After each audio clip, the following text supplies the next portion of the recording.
Hello, it's Diogenes Lamp, and I'm back with the Model A Ford 1930, and I'm installing a intake and exhaust manifold.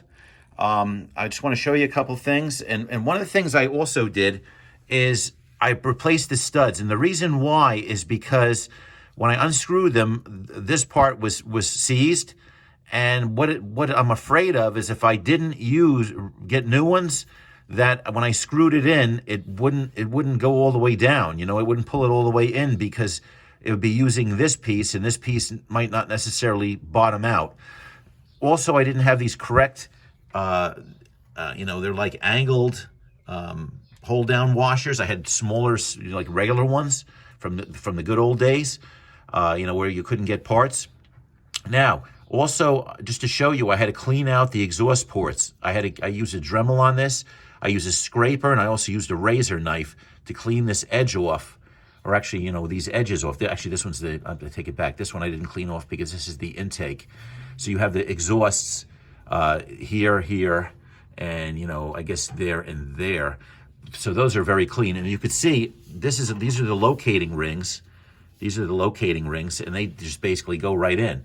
I had to clean it up. So there's a locating ring installed, and you need these in order to make sure that the gaskets in the exhaust, the exhaust fits.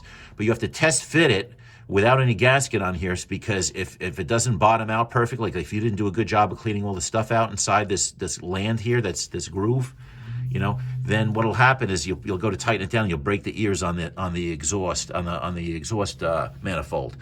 Anyway, so I just wanted to show you those little tidbits. These I never knew about, so you could get these from Snyder's Antique Auto Parts, where I got all these parts from. They have very good service. They've always been nice.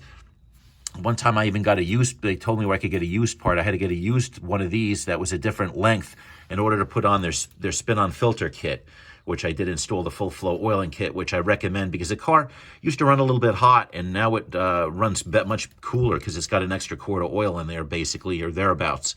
So we're going to do that, and then the next thing I'm going to have to do is I'm going to have to do the water pump. That was the leakless water pump. Lasted a long time, but it's giving trouble, and he could have bought a rebuild kit, but I'm not fooling around. I don't have time, so I just got a new one from Snyder's, and I'm going to put that on next, but I want to first get the exhaust handled and all that. So that's basically the story. I also put, just give a quick touch up on the paint to make it look a little bit more fresh, because the paint was totally burnt off like an old stove. Anyway, so thanks for watching.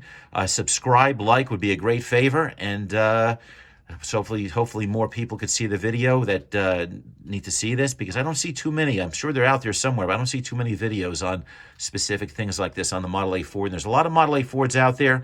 They're fun to drive. They have a lot of parts, so fixing them up is you could put money into them and you don't see it go anywhere, but you have a car that runs nice. But anyway, thanks for watching, and subscribe.